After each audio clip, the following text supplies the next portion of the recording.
Welcome to Nextgen Mentoring Forum. The Nextgen Mentoring Forum series is to empower, educate, and illuminate individuals who are in or interested in financial planning profession. At each forum, an expert will discuss a topic in the field of financial planning with the purpose of inspiring critical thoughts and discussion. In today's session, I have the honor to interview Dr. Kathleen Roehl on the topic of why post-widowhood marriage exposes those to the future risks. My name is Dr. Chien. I am an assistant professor and director of financial planning program at California Lutheran University. I am a certified financial planner professional and maintain an active financial planning practice specializing in succession program management at Value Growth Institute. I've also authored 3 award-winning books. Nextgen Mentoring Forum is sponsored by California Lutheran University School of Management Financial Planning Program. We offer MBA in financial planning that helps financial advisors pursue leadership position or to grow their financial practice by deploying advanced financial planning with effective client communication and to streamline practice management. I am honored today to have Dr. Kathleen Roehl.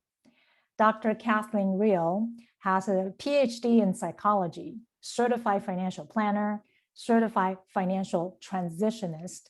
She wrote the award-winning book, Moving Forward on Your Own, a financial guidebook for widows after the death of her late husband.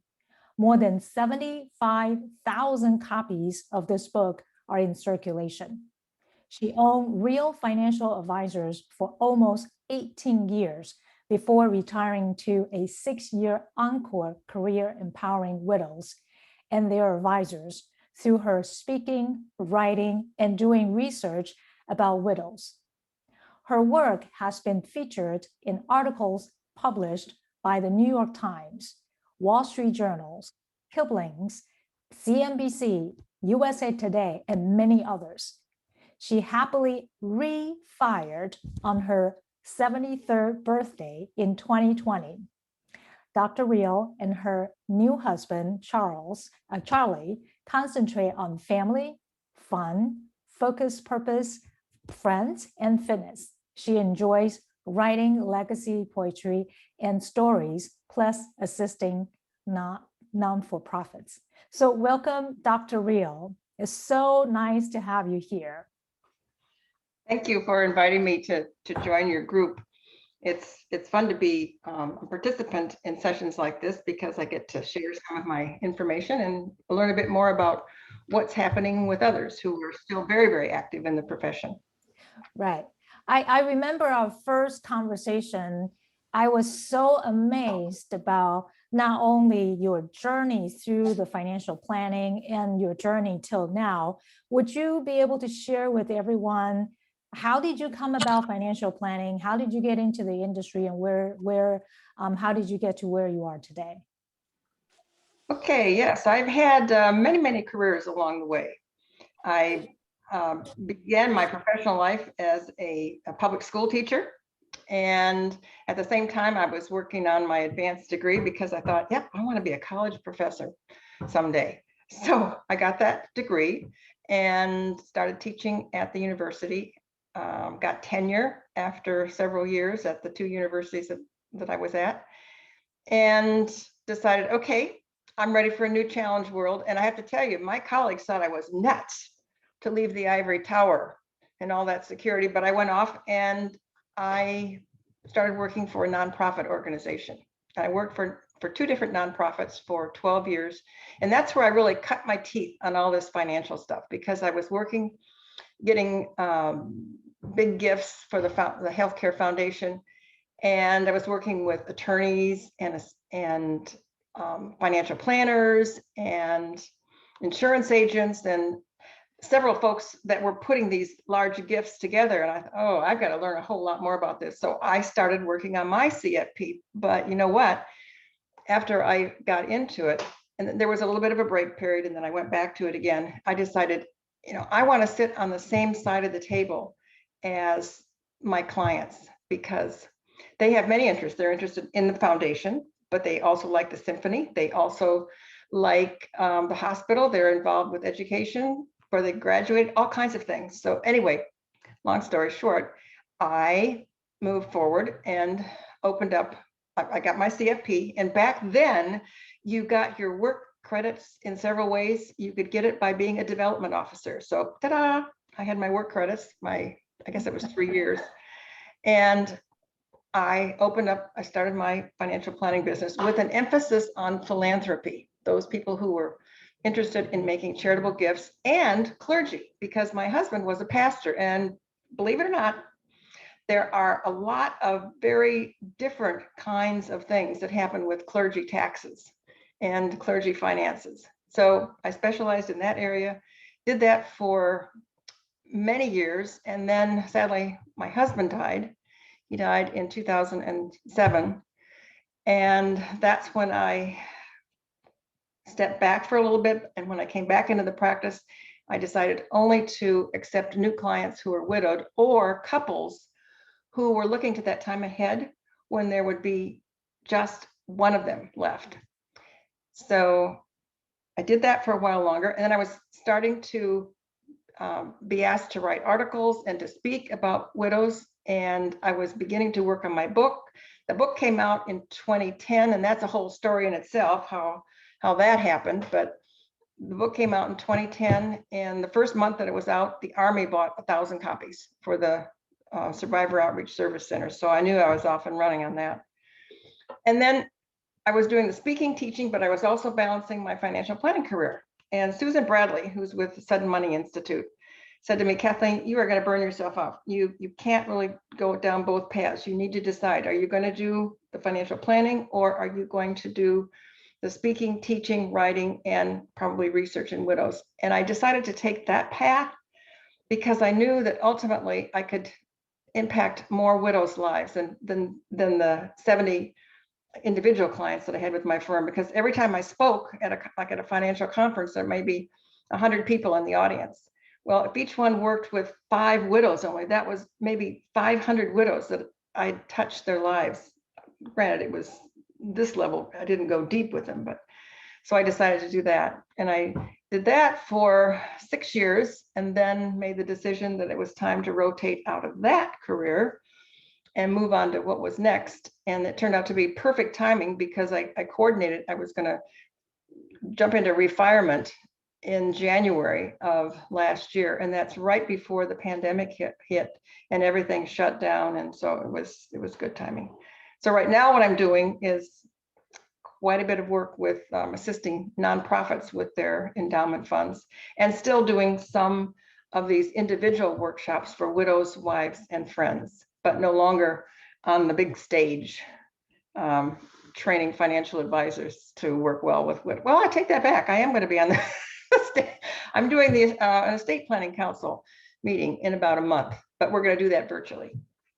And that's the one in Florida, is that correct? No, this one's in Michigan. In Michigan, I see. Yeah, because there are several big estate planning associations out there. Yes. So wonderful. And so it's fascinating to see the progression that you went into the academia, and then you came out in the charitable side, moving to the planning side. Ultimately, I think it went full circle, right? Because currently you're assisting not-for-profit again, but all throughout that journey, you have a role of teaching somebody, right? Whether or not they're advisors or clients and all that. Fascinating stories of how you come about today. But interesting thing is, even when someone in retirement, that you could still jump through various different career paths. And so in your example, this is you call this as an encore, or the third act. Is that right? I call it the encore career. It made sense for so many reasons, and even personally financial, because I was continuing to work. I didn't draw down my required minimum distributions from my retirement plan. until age 70. I delayed taking Social Security till I was age 70. And I could use a solo 401k to pump all kinds of money Right. in. And I set up the Moving Forward on Your Own Foundation fund and put a lot of the profits into that so I could turn around and spend that to help widows. So it was a matter along the way of just folding in everything I had and coming up with what was going to be the new blossom on it. And I even got to use art. I started out as an art major in college. I did that my freshman and sophomore year, and I figured, I looked around at all my friends. That was back in the area with beatniks and hippies. And I said, you know, nobody's selling any of their paintings. They're just groveling in their grottos. I think I got to get me a career. And I switched majors. But I like to think that a lot of the things that I do are kind of artsy. And so speaking of artsy, tell us what we're looking at here. You asked me the question about, do I know the information on slide? Honestly, I don't. Well, we're talking about widows today. I don't know, how many of you have seen the movie Nomadland? Any of you? I've seen that, yeah. Yeah, and I can't see the people who are not showing their face, but it's a great movie. It's wonderful. And it is about a widow. It's about Fern. And I love Fran McDermott stuff. And she's up, I saw the list yesterday for an Oscar. Right. And the director is up for it. But it's about this woman that her husband dies. And also they were a part of a gypsum mine in Nevada. And so like that work went away. She worked for the mine also, that work away. And she figures out very quickly, she cannot, as a widow, she can't afford, I mean, the jobs are gone away. So, and there's nothing left for her in that area, but she can't afford to go someplace and buy a house. They call it sticks and bricks. She can't afford that. So she joins this nomad group. And the film really is a documentary, but it's about, I mean, the jobs that she pieces together, how she gets by financially, you know, she barters. But it's a great story about a widow. So I encourage you to see that. Now there's another movie that's out recently that you may not know about. I know about it especially because Some Kind of Heaven takes place in Florida. It's a documentary also, and it's in the Villages. Now the Villages is the biggest retirement community in the whole country, I believe. It started years ago. It's kind of near Orlando, but not really. And it's a whole different atmosphere, a whole different environment, and hundreds of thousands of people live there. Anyway, the fellow over on the left is Dennis Dean, and he's a real fellow. By the way, a lot of the people who are in the movie Nomadland, there are only 2 real actors in it. The rest of them are actual nomads that are in this documentary. Well, Some Kind of Heaven there are a lot of people who are, I don't think there's any actors, they're just all for real. Dennis Dean, what he does is he preys on widows. He goes in to the villages, that's what he's done in the past, and he tries to meet them at the swimming pool. He tries to talk him into letting him come in and be the handyman. His house is this van that he lives in, just like Fern lives in her van, but he lives in his house. And he takes advantage of widows. And this is not uncommon for widows to be financially taken advantage of by all kinds of folks. Well, since the movie has come out, the Villages is onto him. And because the Villages covers 3 counties, he'd get in trouble with the police one place, so he'd just move his van and his operations to another county section of the Villages. But they've really clamped down on him. So he's gone to some other place right now. But he's an example of being preyed upon. I saw a story just the other day about the scams that widows face from Facebook, social media, Right. where they're talked into sending lots of money and paying for exorbitant things. And the lady who cut my hair many, many years ago got taken by one of those. Widows are out there. I got my AARP magazine just in the mail yesterday. And there's an article in here, Be Your Own Money Manager. And the lead article is talking about when the bills came due. Leslie Speed never worried about finances until widowhood gave her no other options. So it's a story about her husband who developed Alzheimer's and was making all kinds of crazy expenditures and spent things down and taking care of him. And he finally did die.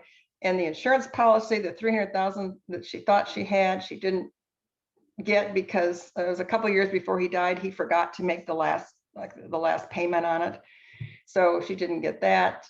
Just her troubles, her turmoil. So if you kind of pay attention, widows are out there in the media, and their stories are interesting. And when you look at the facts surrounding widowhood, oh my goodness, it's like 70% of all women can probably expect to experience widowhood during their lifetime, and 80% of all women are going to die single.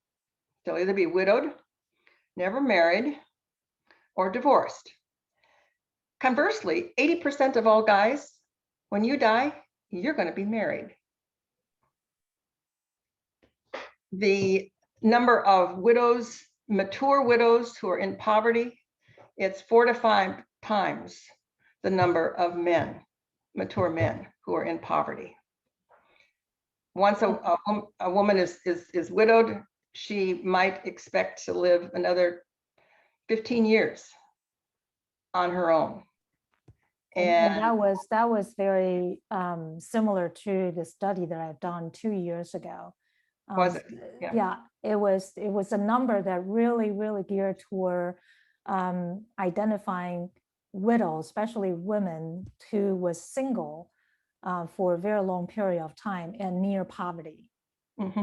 And it's really sad to see that. I'm always one for some reason. There's another movie that you did list out there I recently watched called the I Care, and also won some sort of award. Yes, right?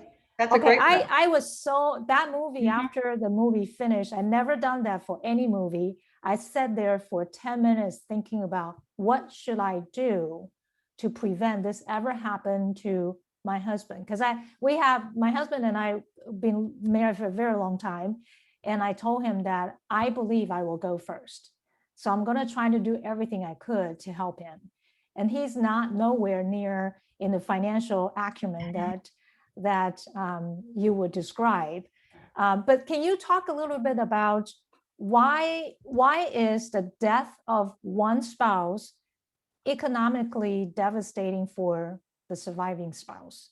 Why is that? In situations where the couple's gotten along really fine, and in fact, this actually ties in with some of the research that our team has done. But they've gotten along really fine. They've been together for many years, and even if initially they did things together, like they started out, they were young, they didn't have any money to begin with. But they figured out, okay, we get a joint checking account and how we handle this and how we buy a house and how we buy cars, all those kinds of stuff. As they get older, there's oftentimes a specialization where, and what we saw was it's the household finances that the woman typically handles, the daily budgets, the writing some of the checks, the expenditures, and she's very familiar with that. And the husband is the one that's taking over the investments and retirement plan contributions and where that's custodied and those kinds of things. And everything is just going along fine.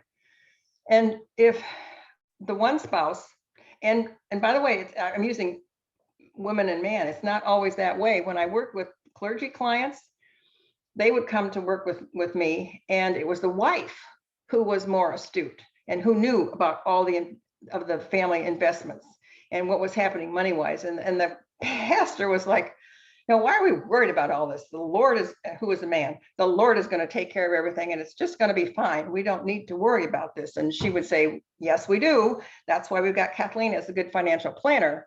And we've got to get our ducks in order if we are going to retire on time. So it's, it's not always the woman and the man this way.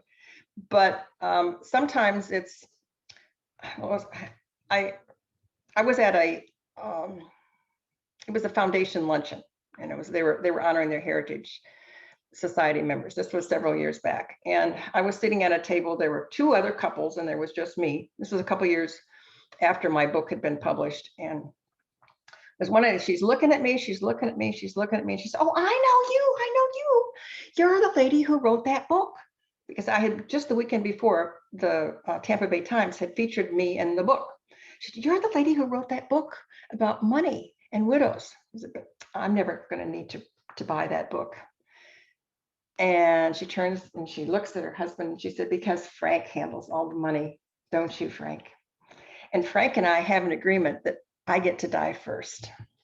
And so he'll just take care of everything. And I'm looking at Frank, and Frank, who has a walker, and he looks like he's about 10 years older than she is.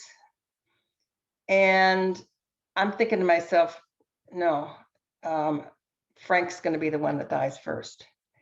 And she will be in double jeopardy because she'll be in pain of this grief, and she won't have a clue about all the money kinds of issues.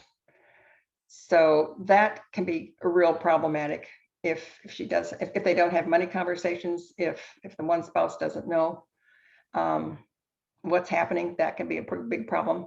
If it is a widow and she does remarry again, there's a strong possibility that, and in our research, we found that older widows who did remarry felt a great sense of confidence if that new husband managed everything. And I've got some horror stories of how these new wives had given their financial assets to the new husband to manage, and it didn't go so well.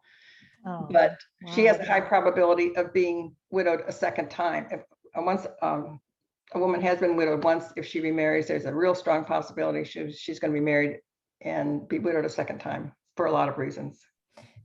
Before we go to, I mean, I'm dying to know what the widows, Now, was that a pun? before we get there, about what to do.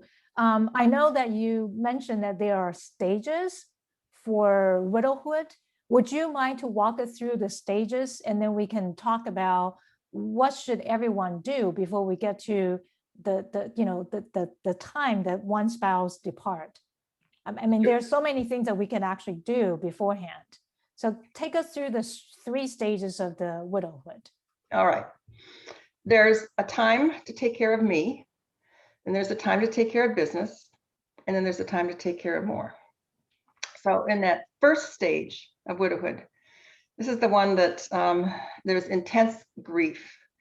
And it's, for many widows, they refer to this as the jello phase, that like their brain was just jello, that they couldn't think, right? And even I experienced this, and I'm this smart woman. I got a Ph.D, I'm a CFP.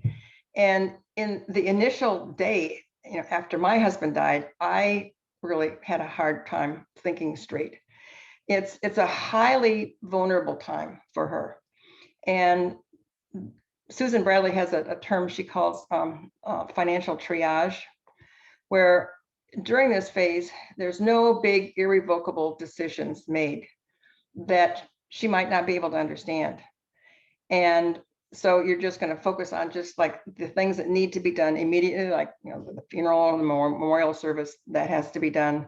There's settling the estate, looking at what's happening with the cash flow, what's the money coming in, what's the money going out, any kinds of things that have to be done. But if it's something that can be delayed, it's better to hold off on that. And using a yoga term, it's a time to breathe. And I encouraged a lot of my clients to consider yoga. Right, the second stage. Hold on, before we go to the second stage, and I know that this probably depends on the person and the situation, the family. How long would a person stay in this stage typically? You have to let me do stage 2, and then I'm going to talk about that. I'm going to let you do stage 2. All right. because I will address that. Stage 2 is, and I like alliteration. So we've had grief in stage 1, and now we've got growth in stage 2. And this is after she's past that real intense grief stage. And she can do then more general, typical kinds of planning here. There'll be basic estate planning, and she'll have to update the documents because her husband was probably the executor, Right, and other kinds of things there. She'll be looking at investments because the investments that were appropriate for them as a couple may not be right for her as an individual, as a widow at this point. And if she was not yet retired, or if she already was retired, there'll be either pre or post decisions about retirement.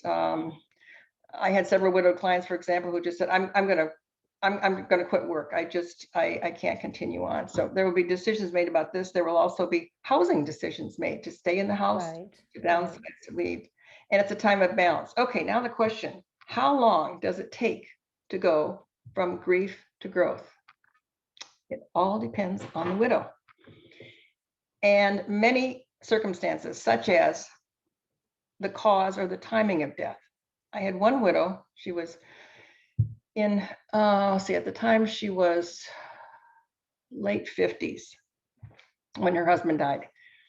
He had taken early retirement and she had a big executive job, and she just loved what she did and she wanted to keep working at that job. He became a house husband and he loved it. He remodeled the house, developed a gourmet kitchen. He started playing tennis with his buddies. And he'd send her off to work with her sack lunch and meet her with dinner when she got home. So life was good. He was healthy, strong, nothing wrong with him. He's playing tennis doubles one Monday morning, and she gets a call at work to get to the hospital immediately. She went there, her assistant drove her. When she got there, she learned that he had dropped dead on the tennis court. Massive heart attack. Goodness. No clue whatsoever. Wow. All right, now hold this picture of this widow in your mind. 2 months later, another one of my clients, it was a couple in their 80s, Bob and Dorothy. And Bob they said he was living on borrowed time. He had, an oxygen machine, and he had dementia, but she was his caregiver, loved him. They'd been together forever, had done overseas ministry work together, just beautiful couple. Anyway, they've always said he's living on borrowed time. He died quietly in his sleep one night. Whole different situation where they were anticipating his death. And in fact, she had done some of her grieving already ahead of time. The younger widow, it took her almost a year to move from stage 1 grief into growth. And by the way, I had her self-identify. I did that with a lot of widows. I used this as a tool when they would start working with me, where they were along their path. And pretty much they could tell. So it took her almost a year to move into that full stage growth. The older widow, it actually took her only about 6 months before she moved forward, even though she was an older woman. So it depends on all kinds of things. And even, I who've been widowed, who walked that walk, never say to another widow, I know exactly what you're going through because I'm a widow, because I don't. It all depends. And so obviously we don't know the answer, but when everyone, I'm hoping that when everyone that goes through understanding these stages, right, would it actually help? So before that event actually occurred, would it help? So like me, I'm learning now. I'm gonna go run home and tell my husband that we need to be prepared. Will that help reduce the cycle and move on with life? What do you think? Would suggest that you don't say we're going to sit down one weekend and do everything. Probably not. you might set up money dates. Okay. Where you have maybe it's Sunday evening. I don't know what you guys normally do, Sunday evening, and get your favorite beverage, after dinner, and just sit down and pick one of the topics that you want to talk about. Like maybe it's the passwords and the pins. You may know a lot of them and he may not. Right. So you may want to bring him up to speed, like where you keep these passwords and pins. or if it's been a while since you've updated your wills or trust, you might want to talk about what the provisions were. Right. And is this still good for us, or whatever your topic is. But you just take one little piece at a time. So to help bring that spouse that knows less along, and you say, "Honey, because I love you so much." We want to have, in fact, we used to have a session in February. It was one of the social events where we would invite clients and spouses.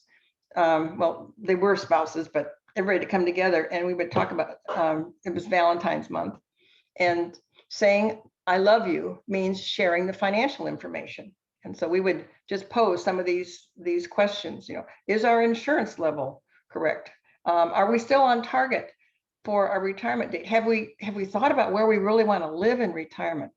What about our grandchild? Are we going to do something special? All these, a list, and then they could pick and choose how they wanted to do it and when they wanted to do it, but go in little pieces.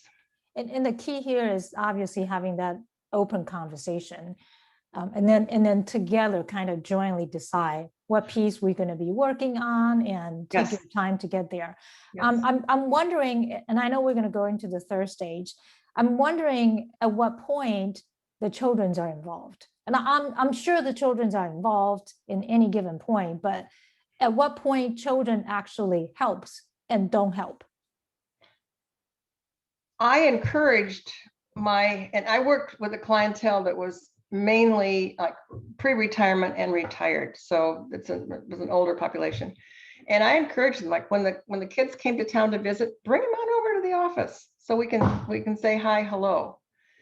And that was really helpful for a lot of reasons, including when there was a death and the kids already knew about us and what we were doing.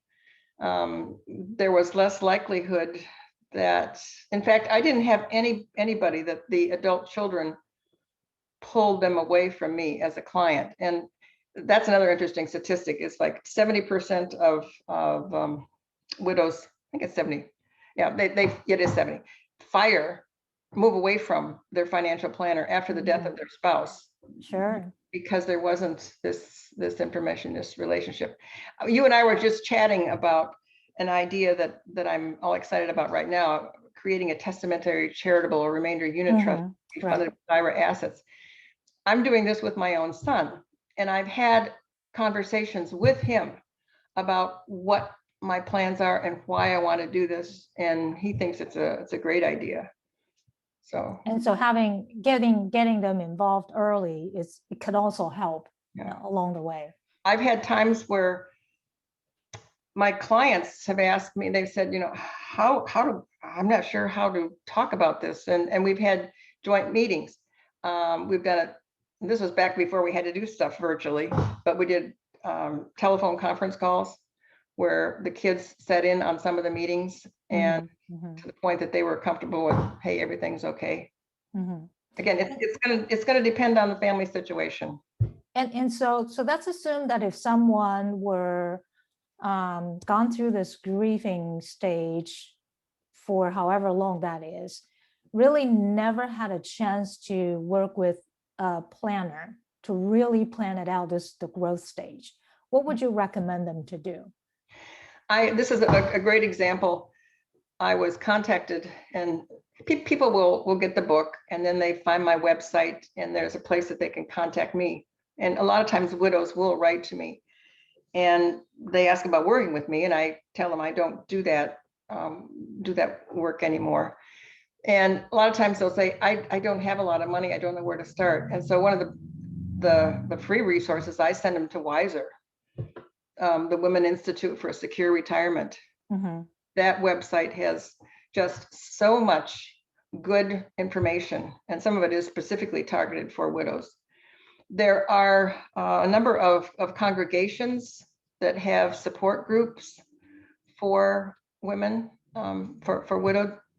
I encourage them to look into those possibilities,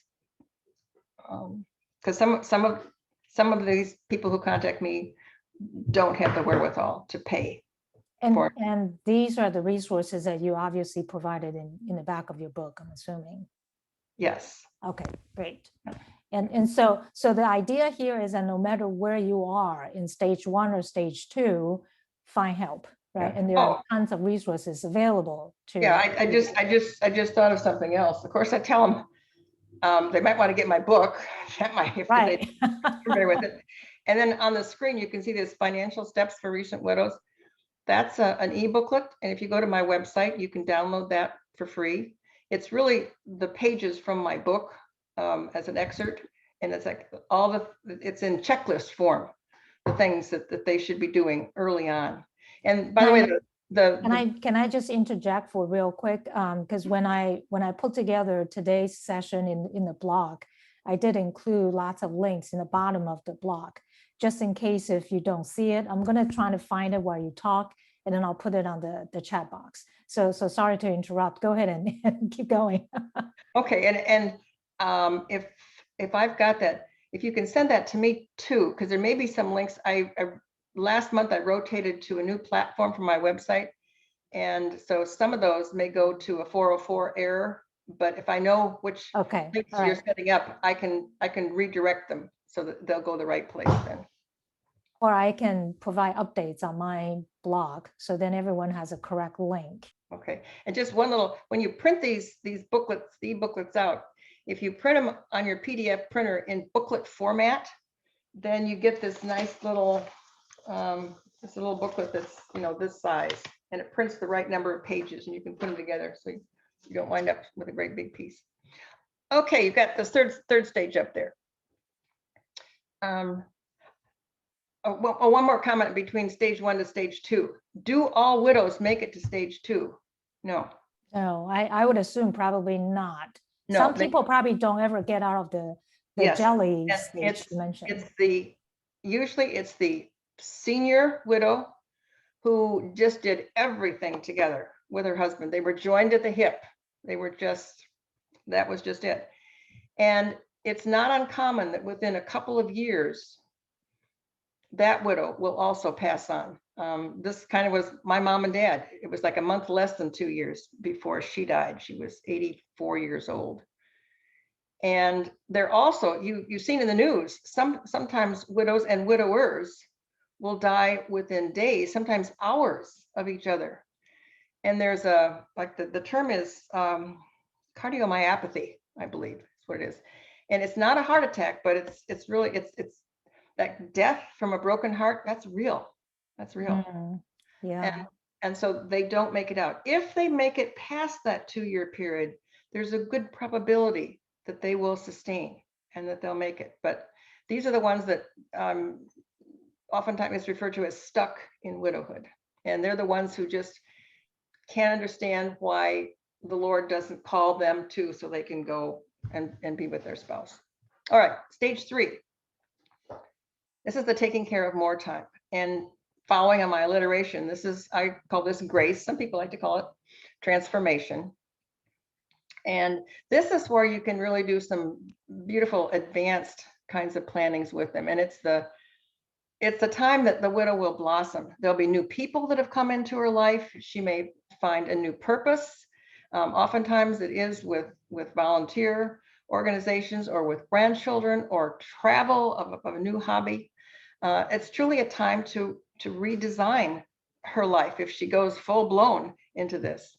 There can be some family issues. I've worked with some widows on like family businesses, those kinds of things that are happening. There may be, if there's philanthropic intent, which all of my clients did, when they would come to work with me, if they would donate 10% of my fee to their favorite church or charitable organization, I discounted my fee by that amount. And believe it or not, nobody said no. They would get involved. So all of my clients were involved with philanthropy to some extent.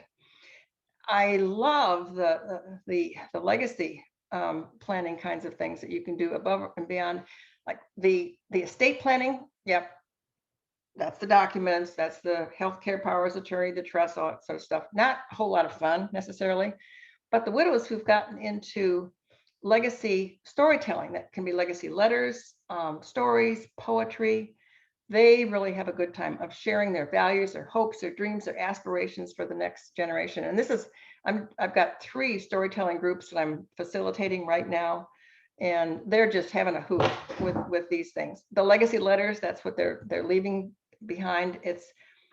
You may have heard the term ethical will. It's kind of like an ethical will, but ethical will, that term can be daunting for some people. So I just call them legacy letters. So this is a time of real fulfillment. It's, like I said, she's blossoming. Now, does every widow get to stage 3? No. Many widows are very comfortable being in stage 2. It's a safe place to be. It's a wonderful place, and it's just fine for them. I'm strongly in stage 3, but it took me a long time to get here. It was probably 5 or 6 years, and I was writing in my journal one morning, and I said, you know, I am so much more than a widow. I am an independent woman, and I have moved forward, and I am doing good things. So it took many years, and other widows that I know who have evolved, it's a year process. Do we ever stop grieving the death of our spouse? Do we ever stop loving that spouse? No. I will always love my late husband, Tom, but I love Charlie too. He's my new husband. We have been together 10 years. He was widowed. Oh, he's been widowed 15 years. No, it's about 20 years now since his wife died. It's about 15 years since my prior husband died. But we'll always love those spouses, but in a different way now. In fact, there are sometimes it's like the 4 of us are sitting around. My late husband, his late wife, me, and Charlie, and we're talking about things. You can play poker and mahjong too. Yeah. That's nice. Yeah. So this is a time of fulfillment. Now, if you click it one more time, the slide, no matter what stage a widow was at when she came to work with me, or when she became widowed while she was working with me. And there were, by the way, a number of couples who came to me, and I remember one very bright, he was a university professor, and he said, the reason that we're working together with you is because I want my wife to understand this financial stuff. I can't talk to her about it. She won't listen to me. So he was looking to that time ahead. But no matter what stage a widow's at, there's this, unspoken or not, a strong desire to feel financially secure. So that's the common thread. And financially secure means a lot of things to a lot of people. And it might take a while to get there as well, right? Is that how you see in your experience? Yes, it involves a lot of different components. It's financial literacy, knowledge, it's Right. attitudes towards money, it's, you know, understanding your money story, it's being able to do basic, you know, budgeting and savings and projections and seeing what's going to happen with it. It's feeling secure, that safety factor, feeling comfortable, Right. even comfortable talking about money. I've got one family relative that just does not want to talk about money at all. It's like, no, I don't want to deal with it. So it's being able to talk about money. And I think that's very common for, I see my parents, not necessarily my dad is very much handling all the money in the house. But anytime if my mom talks about money, I don't think that they are talking in terms of peaceful talking. There's always some sort of energies surrounding certain topic. And I've seen the same thing with my in-laws. It's not an easy subject to brought up. I wanted to go back a little bit, if it's possible, regarding about the legacy letter. And I know that you have workshop for people to sign up to do that. Would you mind to talk a little bit about what's in the legacy letter and why do you encourage people to actually do that? I encourage it for several reasons. And part of it is just going through this process, what we learn about ourselves. And it can be therapeutic. One of the booklets that you can get from my website is that Legacy Life print. And it's one of the ways to do a legacy life print letter, a legacy letter. There are different categories like work experiences and values and what I learned from life and a lot of different things. And then there are sub questions about it or topics. And the individual can just go and check a box if it fits them. And then when they get all done, checking all these boxes, they just stream the boxes together and that becomes the draft for the legacy letter. That's the way my mom created her legacy letter for family, which I still take that legacy letter out, even though she died 14 years ago. And I read her legacy letter a couple times because it had some wisdom, some insight, also some funny things about, there was one statement about, well, we were kind of worried about how you would turn out, Kathleen, but you did okay. But how many times do you think I've pulled out her will and reread that since her estate was settled? Probably not, but the legacy letter you probably read many times. And it's a way for the generations to connect. You know, in the workshop, I talk about my great grandmother and her being a teacher and the things that I learned from her, but there's so much more I wish that I would have known about her. And if you think like 100 years forward from now, what will my great grandkids know about me? They say, oh, there was this Kathleen woman, I guess she wrote a book, but I don't know much about her. So it's part of the legacy. So that's just one way. In fact, in the workshop, we do, it's a third way. And that's where we spend most time on. So there are several ways, you know, that you can just get a blank piece of paper and start writing a letter to somebody. That's another way. But we've got another way that we spend more time on. So another question before we jump to my next question, and that is that, so for someone like me, that even though we're not at the stage of retiring, my husband wants to retire yesterday, I wouldn't let him. For someone like us, would it be okay for us to join the legacy writing, writing the legacy? I would assume that would be a phenomenal exercise to do as a good starting point. Yes, and I update, I mean, once you write it, that's not it forever, ever necessarily. Right. Because the first one that it was a brand new concept for me. It goes way back to, I was thinking it was 2001. And I've updated it along the way and made changes, especially as there's been changes in the extended family situation and where I'm at. So yeah, I would imagine if you wrote one. And sometimes like you'll write legacy letters for, like, I've got one that's for family and friends, like that's just a general one. But I've got some individual ones, like there's one I'm working on right now, it's for my son. And there are some special things that, in fact, if the article that Jonathan Humble Dollar yes published, and the example is of my son's legacy letter, and what I put in that's just special for him. I had one lady in a workshop said that she wanted to write one just for one particular grandchild because she knew that she would probably be dead before that grandchild was an adult, and she wanted the grandchild to remember her. One of my clients wrote her letter and she was so happy with it. She wanted it shared, and she did. She shared it before she died. Some people want it shared after they died, like my mom wanted it read at her memorial service. This gal, Thanksgiving, tables all cleared except for the pie and the ice cream people are eating. She said, I want to read you something. All the family around this big table. And she read that letter. That's nice.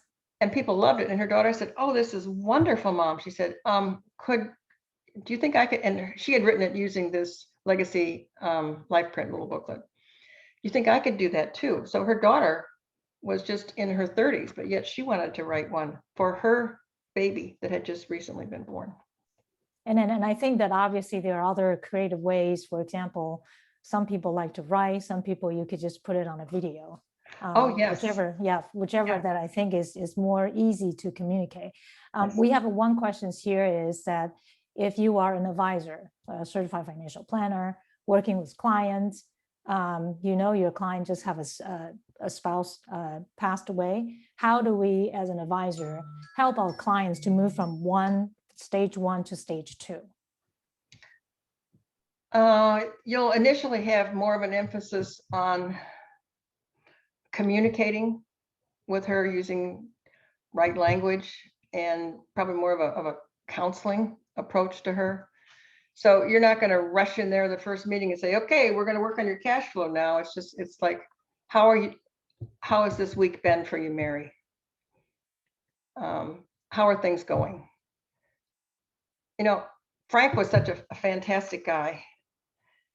And at the memorial service, I heard all the things that people were saying about Frank. He was so loved in this community, but look at his footprint that he's left. And around the church, he was involved with the grounds committee, all the beautiful plants that were there. He will be remembered, and so many people love him. And you know, every time he'd walk through that front door, I knew he was going to have a new joke for me. Tell stories. Talk about those kinds of things initially, so that she feels that you can't, and maybe it's somebody that you don't know. You've never met the husband before. So you can say, unfortunately, I never had a chance to meet Frank, but how would you like others to remember him? You're going to spend some time doing this sort of communication with her, and not doing what one widow said. Why she came to me, it was after her husband had died, and they had a financial advisor. She said, I didn't really know the man. I met him years ago, but Bob got his hot tips on the golf course when he played golf with him. I wasn't in on the meetings at all. So after Bob died, suddenly his office called and said she needed to come in and sign some paperwork. Well, she'd hardly even been to that office before, but she got her way. She found her way down there. And she said the first thing he said when she walked into the office was that she should be happy because she was beating the stock market. Oh my goodness. And she said that was the last thing she was concerned about. She wanted to know, was I going to be okay? Did I have to go back to work? Could I still live in my house? Could I still help my granddaughter with her college education? He's talking about beating the stock market. And she said that the whole time he just kept calling him my late husband. He never even used my husband's name. And then when I started crying, he really lost. He didn't know what to do with me. And he said, there, don't worry your pretty little head. We're going to take care of everything for you. And she said, oh my goodness. I just got up and I left. And I never signed that paperwork because I didn't understand what was in the paperwork. Well, his assistant called her the next day and said they needed to reschedule the meeting. And she said that she was busy. She had a hair appointment and she was busy. And that's when she talked to her good friend, Betty, who had worked with me and wanted to know where she should go for help. And so she said, that's why I'm here, Kathleen. Am I going to be all right? So her biggest concern was, you know, the financial security that I had talked about before. Right. Because ultimately, no matter how long it takes someone to move through these 3 stages, ultimately we want that financial secure, that safety net somewhere to move forward. And the meetings that you'll have with, especially a new widow, they're not going to be these marathon planning meetings where you go on and on forever and you do a spreadsheet that goes forever. They're going to be shorter and they're going to be more of them. And I know at the financial conferences, it's all about efficiency and getting things done quickly. Right. But with a widow, you're going to slow things way down. But well, you have to really address the emotional side as well, right? Because emotionally, the client probably still in stage 1. There's really not much that they could make much decision at the moment. And I've had some advisors who say, you know, I'm just not that touchy-feely kind of a person. Well, then you might consider working with someone who's got like a financial therapist or a financial transitionist who would work on the team together. So I guess the takeaway here is that if you are not professionally trained to help clients go through these stages, number 1 is either you find another specialist who knows how to deal with this, or at least you can do is to get the book and get your clients the book. I don't know if your clients actually will read the book, but at least get them in touch somewhere with someone who specializes in the area, because the further you prolong the process, I'm assuming that's probably more damaging for the widow. And you can, if you don't know about it and you're interested in working with widows, and this is not everybody's cup of tea necessarily, but you can read more about it. Like go to like on my website, there's a section that says articles, and there's 160 articles there that I've written or that have been written about me and my work with widows. And you can learn a lot that way. And so thank you so much for that. And our time is coming through at the end. We have so many free resources at Dr. Rehl's website, and the link that I shared earlier that did go through. In the bottom of the pages, you have all these resources, and I checked the links; they are working fine. So, Okay, so it looks like they'll go to the right place and should be able to download the free materials. And I highly recommend that you pick up the book and read it. Even though if you don't want to specialize in this, at least you know who to actually contact. So one question here is, if there's only one advice you can give to people in the financial planning round, or even someone who is a client, what would that be? Oh, do consider working with widows. They are, I think, the best group to work with, because once that they get it, I mean, they trust you, that you've got their back, that you're a thinking partner with them, not telling them what to do, but helping them, that they are there to empower them. They will be with you forever. And they'll tell their widowed girlfriends about you and bring them along too. So I just dearly loved working with widows, and that it was hard for me to walk away from that. And the first year I suffered withdrawal because I didn't have that immediate connection. But then once I started doing some of the workshops for widows, wives, and friends, I got some more of it back again. But just consider working with them. They're great. Well, thank you so much, Dr. Rehl, for such a wonderful session. We're so glad to have you in the Nextgen mentoring forum. Incredible information. And I, like Dr. Rehl says, that do consider working with widow. And obviously, if you are going to do that, there are some materials that you need to pick up and learn about it before you do that. And I also wanted to thank California Lutheran University School of Management of Financial Planning program for sponsoring today's Nextgen mentoring forum. Here at California Lutheran University School of Management, we offer MBA in financial planning, helps financial advisors pursue a leadership position or grow their financial planning practice by deploying advanced financial planning, effective client communication, and streamlined practice management. For more information, sign up for an info session coming up soon. Next time, when we are here about the Nextgen mentoring forum session, it's going to be on April the 6th, 2021 at 1 p.m. Please join me to interview a financial expert talking specifically about how the advisor could improve the virtual financial planning with direct sensing. And so that's a very timely subject in here. And thank you so much, Dr. Rehl. I've learned a lot from today's session. Definitely wanted to get together with my husband to do that money dates, as well as getting the legacy letters in place, helping each other, at least helping each one of us prepare for that next step. At the same time, I want to learn how to work with widows as well. And thank you so much, everyone, for attending today's session. We'll see you the next time on April 6th at 1 p.m. Pacific time, and have a wonderful day. Thank you. Thank you. And I'll close with namaste. Namaste too. Thank you. Everyone. Yeah, thank you, everyone.